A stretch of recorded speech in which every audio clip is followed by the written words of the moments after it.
heroes of our parade, Ratchet and Clank! Ratchet and Clank: A Rift Apart is a stunning showcase for the PlayStation 5. Insomniac's latest entry in the Ratchet & Clank franchise builds on the series' rock-solid gameplay loop of smash, shoot, and platform, and layers on top of that uncountable levels of detail and next-generation polish to stimulate the senses. Insomniac has created a glorious living cartoon world teeming with life, personality, and visual effects galore. I often stop my character to just bask in these visual achievements. Don't you think it's weird to throw a celebration for us?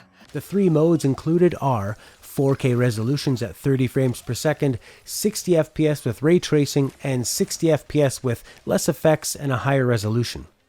After enjoying Insomniac's Miles Morales at 60 FPS with ray tracing, I chose that mode and it felt and looked fantastic.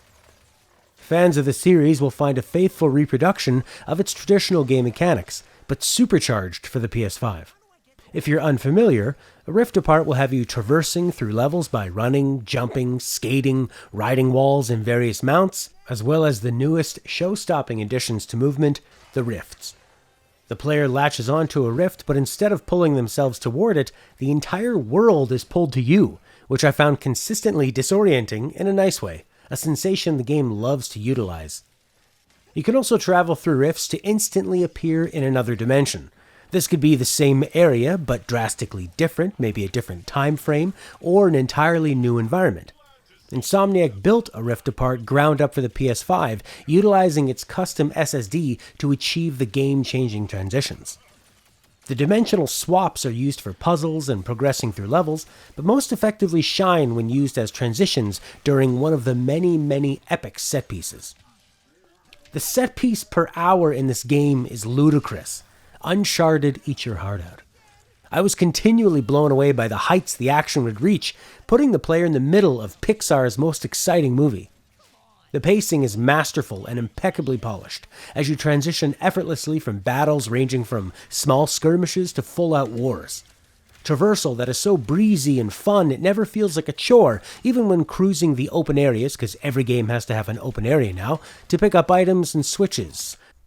Puzzles break up the action, and I particularly enjoyed Clank's Lemmings-like physics puzzles. The environment they're in is a very calming, translucent blue virtual world, which breaks up the intense color and density of the regular levels. These side puzzles ended up having a very satisfying story arc as well, to my surprise.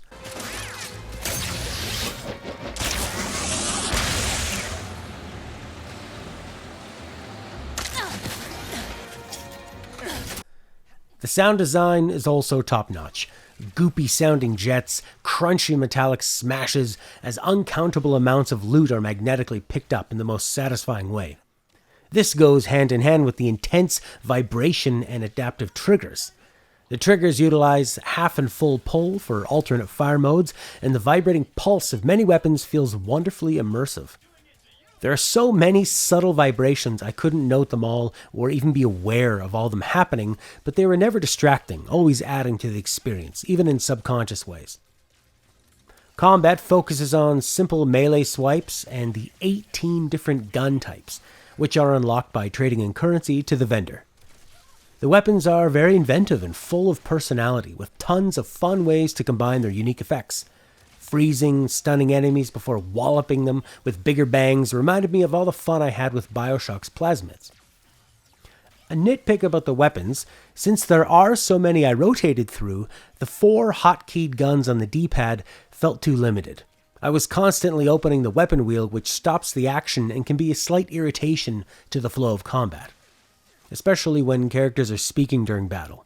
I would have appreciated 8 quick slots, perhaps by tapping and then holding the D-pad direction to give you an extra 4, or maybe tapping twice in the same direction, or freeing up another button to act as a shift. It didn't detract from the experience much, but I would have appreciated quicker access because I really enjoyed using as many guns as possible, and with running out of ammo, oftentimes you really do need to use every weapon in the biggest battles. On the subject of combat nitpicks, the camera sometimes comes in really tight behind Ratchet and Rivet, which can leave you susceptible to unseen rear attacks.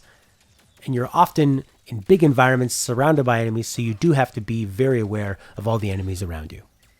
But overall, I found the combat very engaging and constantly switched up my melee and ranged attacks using double jumps and dodging, while satisfying explosions dazzled all around. The regular difficulty felt great, just challenging enough to be stimulating through 95% of the game, with a few combat sections and boss battles needing several attempts.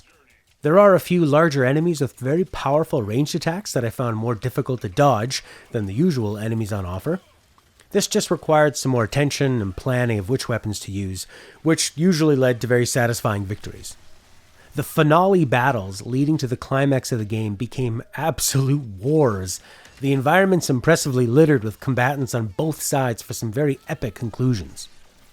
Hello, Ratchet. Were you looking for me? That would be great, too. Ooh, can I call you Chet? No. And no.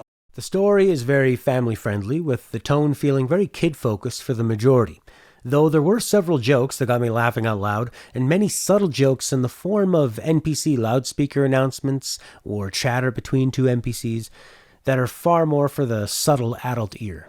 Report to the VIP section of your nearest intake facility for compulsory behavioral modification. It will be fun. There are several arcs that are set up, and I was surprised at how well they came together at the end, hitting their emotional points well. In a particular instance, and I won't spoil anything, but there's a puzzle side quest arc that wraps up very nicely, accompanied by a beautiful score led by mournful horns that remind me of Disco Elysium.